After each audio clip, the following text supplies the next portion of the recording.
Hello नमस्कार दोस्तों, Priyanka teach Hindi classes पर आपका स्वागत है। दोस्तों, आज हम इस वीडियो में क्रिया से संबंधित बहुत ही महत्वपूर्ण प्रश्नों को देखेंगे। इसकी जो हमारी पहली वाली वीडियो है उसमें हम क्रिया टॉपिक को एकदम क्लियर किए हैं पूरी समग्रता से। अगर आप उनको नहीं देखे हैं तो जाकर जरूर देखिए। पहले आप थ्योरी पढ़िए, फिर उससे संबंधित प्रश्नों को हल करेंगे तो आपका जो आत्मविश्वास है और अधिक बढ़ेगा और आपके जो प्रश्न हैं वो और भी सही होंगे। अन्यथा जब प्रश्न हमारे गलत होते हैं, बिना थ्योरी पढ़े जब हम सीधे प्रश्नों को करते हैं तो हमारा आत्मविश्वास नीचे गिरने लगता है। तो दोस्तों, पहले आप थ्योरी पढ़िए, फिर उसके बाद प्रश्नों को करेंगे तो आपको बहुत अच्छा लगेगा। तो दोस्तों, आज हम इस वीडियो में जो क्रिया है उससे संबंधित प्रश्नों को करेंगे और यह प्रश्न किसी न किसी प्रतियोगी परीक्षा में पूछा जा चुका है। तो हम उन्हीं प्रश्नों को देखेंगे कि आखिरकार क्रिया से संबंधित किस प्रकार से प्रश्न आते हैं परीक्षा में और किस प्रकार से प्रश्न हमारे बनते हैं, उन पर भी हम बात करते हुए साथ में चलेंगे। तो दोस्तों, हमारा जो आज का पहला प्रश्न है वह है कि जब कर्ता एक क्रिया समाप्त कर उसी क्षण दूसरी क्रिया में प्रवृत्त होता है तब पहली क्रिया क्या कहलाती है। हमने आपको इसके पहले थ्योरी पढ़ाते समय बताया था कि जब करता है वह एक किया, जैसे कि राहुल ने नहाकर भोजन किया। अब राहुल क्या है, पहले तो उसने नहाया फिर उसके बाद भोजन किया। पहले वाली क्रिया क्या हुई, नहाकर, और दूसरा क्रिया वह क्या किया, भोजन किया। तो पहले वाली जो हमारी क्रिया है वह पूर्वकालिक क्रिया हुई और दूसरा जो हमारा हुआ उसके बाद वाली क्रिया है। तो दोस्तों, जब कर्ता एक क्रिया किया, राहुल है करता है, वह हमारा एक क्रिया किया कि वह पहले नहाया फिर उसके बाद भोजन किया। तो पहले वाली क्रिया को ही हम पूर्वकालिक क्रिया कहते हैं। तो इसमें हमारा आंसर होगा दोस्तों ऑप्शन बी होगा कि यह जब कर्ता पहले कोई क्रिया समाप्त करता है उसी क्षण दूसरी क्रिया करने में प्रवृत्त हो जाता है तब पहली क्रिया क्या कहलाती है दोस्तों, तो पूर्वकालिक कहलाती है। ये हमारा ऑप्शन नंबर बी सही हो जाएगा। अगला हमारा प्रश्न है कि जिस क्रिया से संचालित व्यापार का फल कर्ता को छोड़कर कर्म पर पड़ता है उसे कौन सी क्रिया कहते हैं। जैसे कि हमने देखा था कि रचना या बनावट के आधार पर क्रिया के दो भेद थे। एक हमारी सकर्मक क्रिया थी और दूसरी हमारी अकर्मक क्रिया थी। और सकर्मक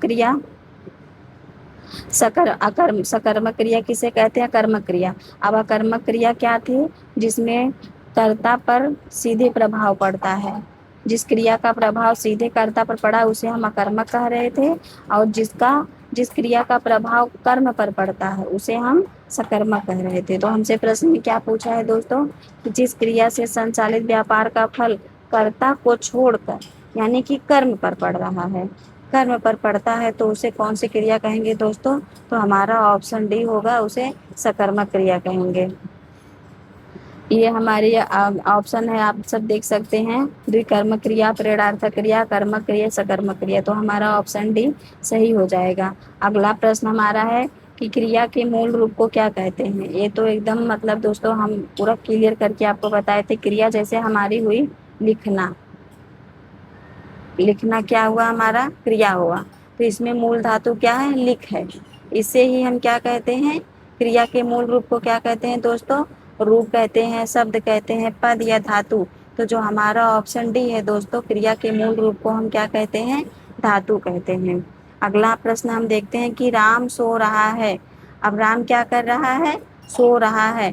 हमें जब क्या से उत्तर नहीं मिला, क्या सो रहा है, पता नहीं सो रहा है, पता नहीं क्या सो रहा है, हमें पता नहीं चल पा रहा है।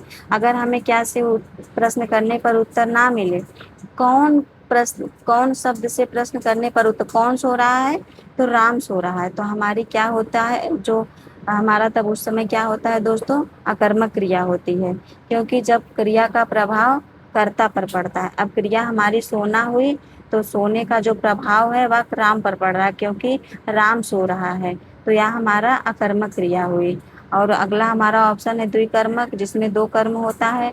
सकर्मक कर्म सहित प्रेरणार्थक, जो कर्ता अपना काम स्वयं ना करके दूसरे को कहने के लिए प्रेरित करता है, तो वह हमारी प्रेरणार्थक क्रिया होती है।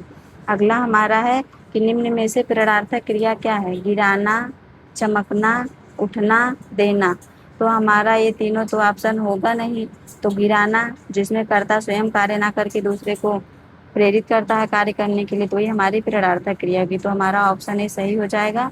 अगला प्रश्न हमारा है, क्रियार्थक संज्ञा सदा किस रूप में होती है?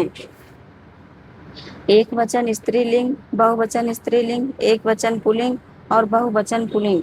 तो क्रियार्थक संज्ञा जो होती है, जैसे कि जब संज्ञा के पहले, जब क्रिया जो होती है वह संज्ञा के स्थान पर प्रयुक्त होती है, उसे ही हम क्रियार्थक संज्ञा कहते हैं। जैसे कि टहलना स्वास्थ्य के लिए अच्छा है, अब टहलना हमारा संज्ञा के स्थान पर प्रयुक्त हुआ है, तो यहाँ पर हमारा क्रियार्थक संज्ञा हुई। तो जो क्रियार्थक संज्ञा होती है वह सदा किस रूप में रहती है? तो क्रियार्थक संज्ञा सदा हमारा एक वचन पुल्लिंग में रहती है। दोस्तों ऑप्शन हमारा सी सही होगा। अगला हमारा प्रश्न है, निम्न में से सकर्मक क्रिया कौन सी है? अब सकर्मक क्रिया किसे कहते हैं? जिसमें कर्म होता है, जिसका प्रभाव कर्म पर पड़ जिस क्रिया का प्रभाव कर्म पर पड़ता है और जिसमें हमारा कारक चिन्ह भी होता है, उसे हम सकर्मक क्रिया कहते हैं। मुस्कुराना, लिखना, सोना, चलना। तो सोना तो हमारी कर्मक क्रिया हो गई, चलना भी अकर्मक क्रिया हो गई क्योंकि इस पे कर्ता पर प्रभाव पड़ रहा है। मुस्कुराना भी हमारी अकर्मक क्रिया हो गई, परंतु जो हमारी लिखना है दोस्तों, वह हमारे सकर्मक क्रिया हो गई। कुछ तो लिखा, मतलब क्या लिख रहा है? कुछ तो लिखा जा रहा है, चाहे पत्र लिखा हो या तो कुछ भी लिखा रहा होगा। तो जब हमारा क्या से उत्तर मिलता है तो उसे हम सकर्मक क्रिया कहते हैं। अगला प्रश्न हमारा, हथियाना, चिकनाना किस प्रकार की क्रिया है? प्रेरणार्थक क्रिया है, संयुक्त क्रिया है या फिर संयुक्त, ऑप्शन सी भी संयुक्त क्रिया और ऑप्शन डी हमारी नाम धातु क्रिया है। तो हथियाना और चिकनाना हमारा नाम धातु क्रिया है दोस्तों, जो कि संज्ञा, सर्वनाम और विशेषण शब्दों से मिलकर जो क्रियाएं बनती उसे ही हम नाम धातु क्रिया कहते हैं। अगला प्रश्न है हमारा, दो प्राणियों या वस्तुओं के बीच तुलना की जाती है तो क्रिया किस रूप में दिखाई पड़ती है? उत्तम अवस्था, उत्तर अवस्था, पूर्व अवस्था, मूल अवस्था। ऑप्शन ए हमारा है उत्तम अवस्था, ऑप्शन बी उत्तर अवस्था, ऑप्शन सी पूर्व अवस्था, ऑप्शन डी मूल अवस्था। तो दो प्राणियों या वस्तुओं के बीच में क्रियाएं क्रिया के जो होते हैं तीन रूप होते हैं। एक मूल अवस्था होती है, दूसरी हमारी उत्तर अवस्था होती है, तीसरी उत्तम अवस्था होती है। मूल अवस्था क्या होती है? जब एक व्यक्ति की तुलना किसी से ना की जाए, उसी तक ही सीमित रहे। उत्तर अवस्था क्या होती है? जब एक व्यक्ति या वस्तु की तुलना दूसरे व्यक्ति या वस्तु से की जाती है। उत्तम अवस्था हमारा होता है कि जब एक व्यक्ति या वस्तु की तुलना किसी अन्य, मतलब एक से अधिक व्यक्ति या वस्तुओं से की जाती है, वहां पर हमारी उत्तम अवस्था होती है।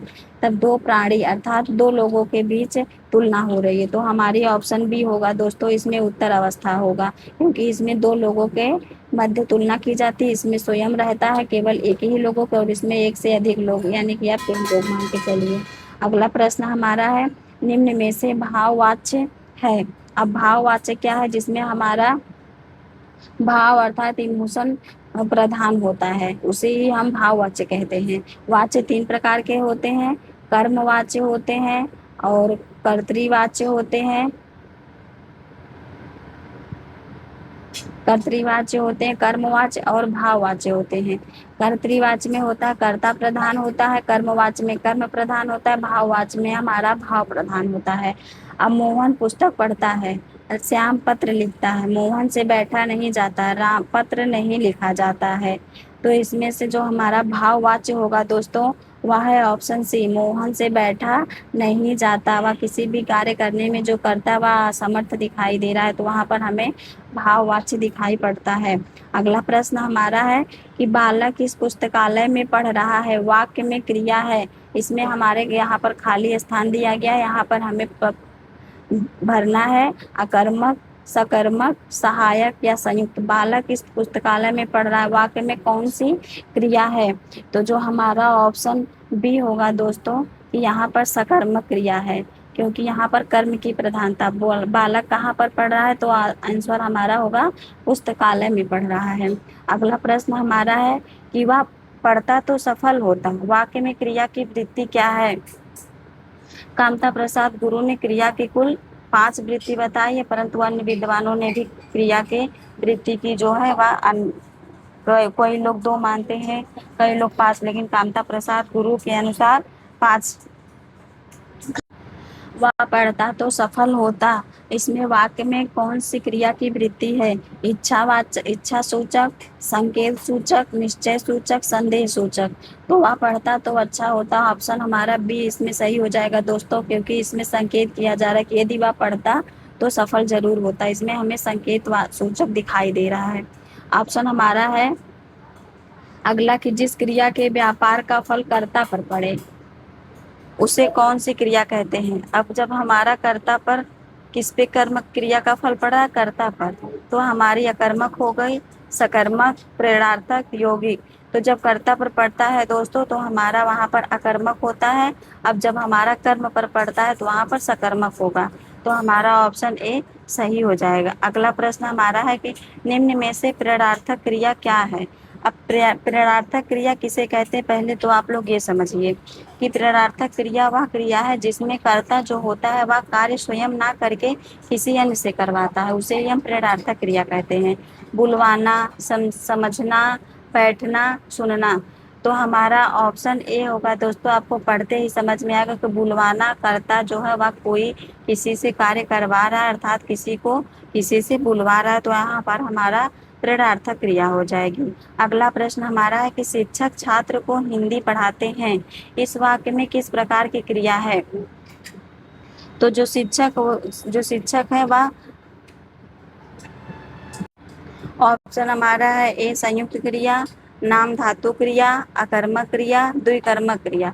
अब शिक्षक छात्र को हिंदी पढ़ाते हैं। आपको वाक्य पढ़ते समय क्या दिखाई दे रहा है? क्या इसमें दो कर्म दिखाई दे रहे हैं? अकर्मक है, सकर्मक है? तो एक तो छात्र हुआ, मतलब छात्र को, शिक्षक छात्र को अब क्या पढ़ाते हैं? हिंदी पढ़ाते हैं। इसमें दो कर्म हुआ हमारा, छात्र और हिंदी, और पढ़ाना हमारी क्रिया हो गई और शिक्षक हमारे कर्ता हो गए। तो छात्र और हिंदी दो कर्म हुआ, तो दो कर्म जिसमें रहता है उसे हम क्या कहते हैं दोस्तों? द्विकर्मक क्रिया कहते हैं। अगला प्रश्न हमारा है निम्न में से प्रेरणार्थक क्रिया क्या है? प्रेरणार्थक क्रिया कहाँ पर होती है? जहाँ पर कर्ता स्वयं कार्य ना करके किसी अन्य से करवाता है वहाँ पर प्रेरणार्थक क्रिया होती है। जैसे खुलना, कहना, दिखना, सिखलाना। तो जो हमारा ऑप्शन डी होगा दोस्तों कि सिखलाना हमारा है या प्रेरणार्थक क्रिया होगी। अगला प्रश्न हमारा है कि तुम जाओ सो जाओ, वाक्य में सोना क्या है? सोना किस प्रकार की क्रिया है? अकर्मक, सकर्मक, द्विकर्मक, प्रेरणार्थक। तो सोना जो क्रिया है उसका प्रभाव किस पर पड़ेगा? कर्ता पर ही पड़ेगा। तो जब कर्ता पर प्रभाव पड़ता है तो वहां पर हमारा अकर्मक होता है दोस्तों। सकर्मक क्या होता है? जब हमारा कर्म पर प्रभाव पड़ता है तब वहां पर हमारा सकर्मक होता है। अगला प्रश्न हमारा है कि कुछ शब्द का निम्नलिखित में से किस रूप में प्रयोग नहीं किया जा सकता है? जो कुछ शब्द दिया गया है उसका प्रयोग हम कहाँ कहाँ नहीं कर सकते हैं? क्रिया, क्रिया विशेषण, संज्ञा, विशेषण। तो जो हमारा ऑप्शन ए है दोस्तों, क्रिया के रूप में हम कुछ शब्द का प्रयोग नहीं कर सकते हैं। अगला प्रश्न हमारा है यदि उजड़ना अकर्मक क्रिया है तो इसकी सकर्मक क्रिया क्या होगी? अकर्मक क्रिया जिसमें कर्म नहीं होता है, सकर्मक क्रिया जिसमें कर्म होता है। तो इसमें जो हमारा ऑप्शन है दोस्तों उजाड़ देना, उजाड़, उजड़वाना, उजाड़ना। तो इसमें जो हमारा ऑप्शन डी होगा दोस्तों उजाड़ना या सकर्मक क्रिया होगी, जबकि उजड़वाना या तो प्रेरणार्थक क्रिया होगी हमारी।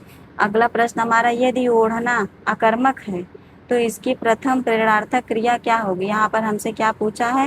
प्रेरणार्थक क्रिया पूछा। प्रेरणार्थक क्रिया क्या होती है? जिसमें कर्ता स्वयं कार्य ना करके किसी अन्य से कार्य करवाता है। ऑप्शन हमारा है उड़ाना, ओढ़, ओढ़वाना और उड़वाना।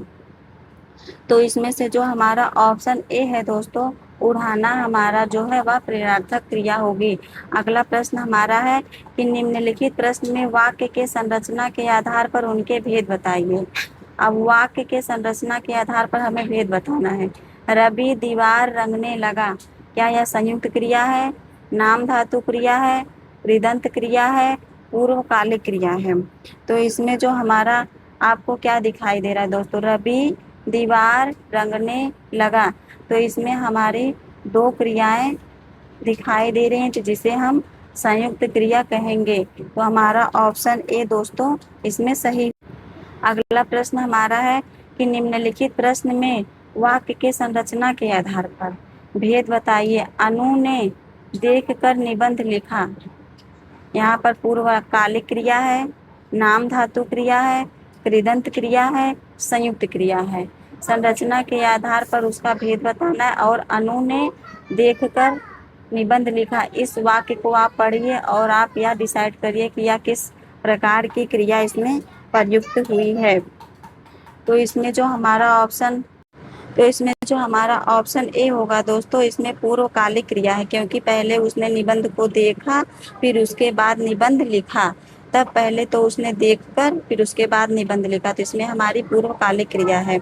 अगला हमारा है जागना। मूल रूप से क्रिया का प्रथम प्रेरणार्थक रूप क्या होगा? प्रेरणार्थक रूप क्या होता है? जहाँ पर कर्ता कार्य नहीं करता है, किसी और से कराता है। जगवाना, जगाना, जागवाना, जाग। तो हमारा जो ऑप्शन ए होगा दोस्तों, जगवाना हमारी प्रेरणार्थक क्रिया होगी।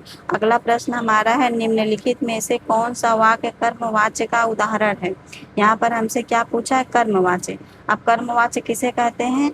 जिसमें कर्म की प्रधानता होती है। शीला से पढ़ा भी नहीं जाता, इसमें तो हमारा भाववाच्य है। शीला से हंसा,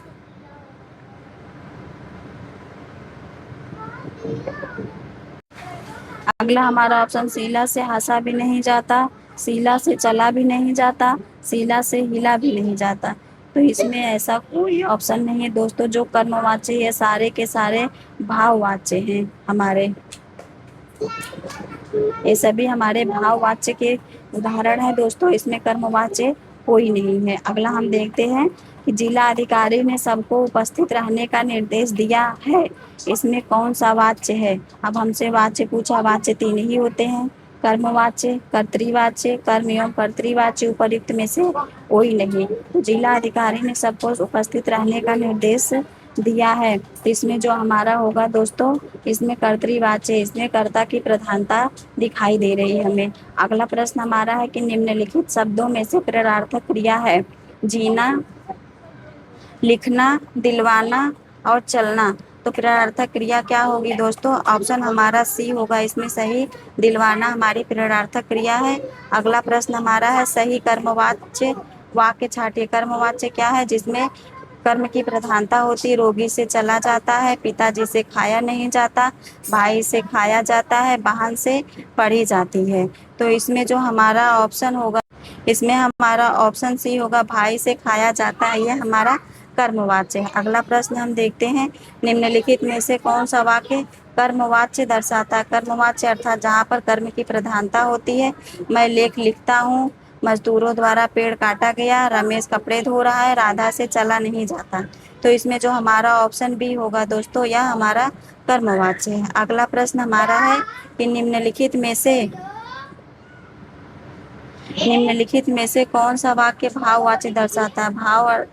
भाववाच्य अर्थात जहाँ पर हमारी भावना की प्रधानता होती है। रवि बात करता है, मुझसे खाया नहीं जाता, मैं पुस्तक का विमोचन करता हूँ, नानी द्वारा कहानी सुनाई जाती है। तो जो हमारा ऑप्शन बी होगा दोस्तों, मुझसे खाया नहीं जाता, इसमें हमारा भाववाच्य। अगला प्रश्न हमारा है निम्नलिखित में से कौन सा कर्तृवाच्य नहीं दर्शाता? इसमें हमसे नहीं पूछा। कर्तृवाच्य अर्थात जहाँ पर कर्ता की प्रधानता होती है।